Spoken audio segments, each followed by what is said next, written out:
세월호를 어떻게 생각하십니까? 국민의 한 사람으로서 가장 안타깝게 생각하고 있습니다. 최순실 씨 옆에서 보셨는데 최순실 씨는 세월호를 어떻게 생각하던가요? 제가 최순실 씨를 소개받은 게 그 세월호 사건 이후 몇 달 지난 후라서요. 사실 그 부분에 대해서 이야기를 나눠보지는 못했습니다.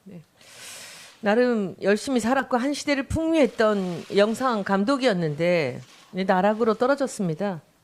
네, 누구한테 원망하실 거 없이 본인의 잘못이라고 생각합니다. 반성하고 있습니다. 증인의 인생을 바꾼 그 최순실이라는 사람은 어떤 사람이었습니까? 짧게 얘기해 주시면. 대한민국에 다시는 이런 일이 생겨서는 안 된다고 저는 생각하고 있습니다. 저도 깊이 공감하고 오늘 존경하는 의원님들께 저도 국민의 한 사람으로서 그 모든 부분에 대해서 제가 아는 사실대로 다 여기서 입장 밝히려고 나왔고요. 깊이 공감하고 있습니다. 저는 여기 나와주신 거, 그런 용기를 내신 것에 대해서 굉장히 감사하게 생각합니다. 그리고 지금 차은택 증인이 사는 길은 국민 앞에서 진실을 그대로 밝히는 길밖에 없습니다. 질문하겠습니다. 네. 옆자리 김기춘 증인은 계속 최순실을 모른다고 합니다. 우리 국민은 아무도 그것을 믿지 않습니다. 그런데 당연히 만난 적 없다고 합니다. 이 발언에 대해서 차은택 증인은 어떻게 생각하십니까? 제가 솔직하게, 김기춘 시장, 솔직하게 얘기하시는 게 사는 길입니다. 네, 제가 김기춘 시장을 직접 뵀을 때 저도 굉장히 어려운 분이었고, 근데 저한테 표현을 어르신이라고 표현을 했기 때문에 저는 직접적으로 아시지는 못하는구나라고 속으로 생각하고 있었습니다. 그리고 그 이후에 사실 최순실 씨가 뭐 이런 얘기까지 좀 그렇지만 김기춘 실장을 지칭을 하면서 사실 별로 좋은 얘기를 한 적이 별로 없었습니다. 그래서 저는 잘 모르는 관계로 저도 알고 있었습니다. 좋은 얘기가 아니라는 건 무슨 얘기일까요? 그냥 인간적인 어떤 부분에 대해서 그렇게 뭐 별로 이렇게 좋게 얘기를 하질 않았었기 때문에 별로 이렇게 좋은 구체적으로 한마디만 해주시죠. 어떻게 표현했습니까? 인간적으로 뭐 고집이 세다 뭐 이런 식의 뭐 이야기들은 있었습니다. 만나지도 않았는데 어떻게 알까요? 그건 제가 잘 모르겠습니다. 그냥 그런 이야기를 푸념식으로 했던 거를 제가 한두 번 들었습니다. 제가 두 사람씩 이 예를 들겠습니다. 누구하고 더 친한지, 누가 더 차은택 감독을 인정했는지를 둘 중에 한 사람을 골라주십시오. 박근혜와 최순실 누구랑 더 친했습니까? 최순실 씨입니다. 누가 더 인정을 해줬습니까? 최순실 씨입니다. 정의선 부회장과 이재용 부회장 누구랑 더 친했습니까? 전 두 분 모릅니다. 정의선 부회장 모른다고 하시면 안 되죠. 정말로 제가 모릅니다. 광고 바닥에 있는데 누군지 모르세요? 현대차에 알고는 있는데 희문고등학교. 제가 한 번도 만나뵌 적이 없습니다. 진짜요? 네. 2005년부터 알고 지냈다는 이러시면 안 되죠. 아닙니다. 사실입니다. 그분을 꼭 보호해야 된다는 생각을 하시는 모양입니다. 아닙니다. 그러면 클라이언트 중에서 현대차하고 삼성, 제일기획하고 어디랑 더 가깝습니까? 둘 다 많이 했습니다. 그래요? 그 중에서 어디가 더 가깝습니까? 매출로 어디를 더 많이 했습니까? 현대차입니다. 현대차입니까? 대통령을 동반해서 해외 나간 적 있습니까? 없습니다. 한 번도 없습니까? 네. 그러면 자료를 하나 드리겠습니다. 이 자료 제가 이성한 씨한테 받은 자료입니다.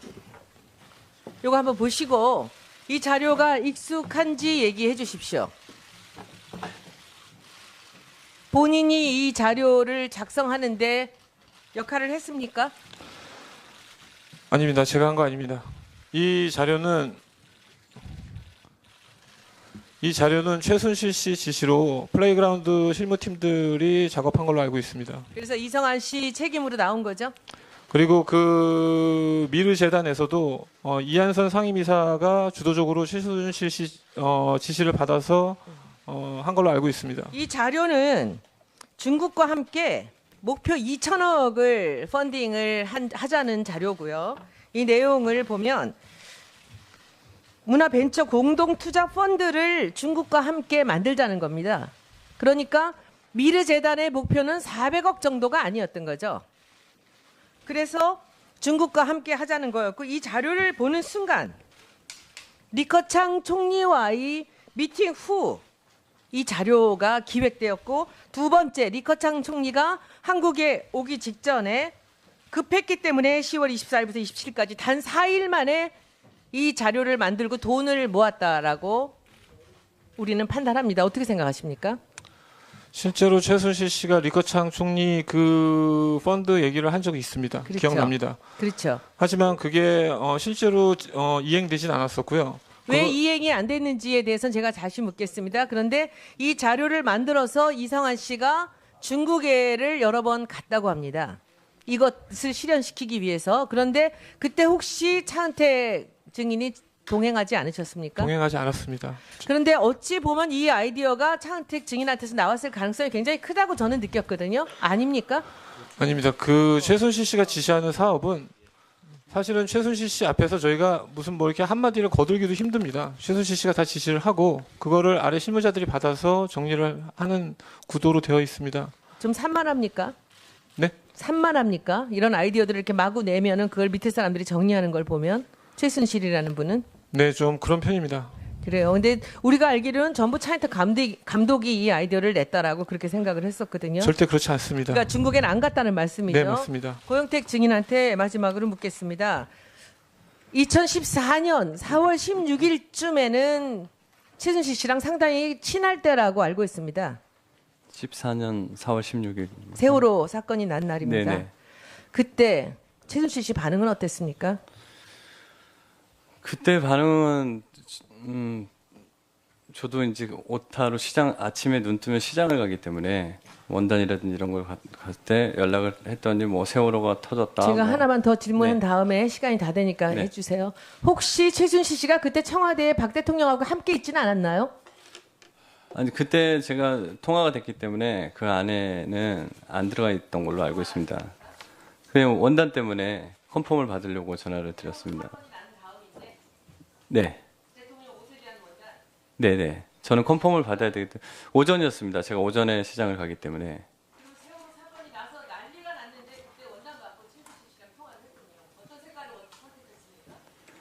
그때 정확하게 기억은 안 납니다. 근데 네. 제가 세월호를 처음 접했을 때는 배가 막 발견됐을 때 그때라서 기사에는 벌써 다 전원 구조됐다라는 그런 기사를 보고 안도의 한숨을 쉬었습니다. 그리고 볼일을 시장 가서 일을 보고 났을 때 배가 점점 침몰하는 걸 보게 됐죠. 2년이 지난 동안에 최순실 씨의 세월호에 대한 반응은 어땠습니까? 세월호의 노란색만 봐도 되게 별로 좋게 생각하지 않았습니다. 네. 그 답이 바로 박근혜 대통령의 신정과 네네.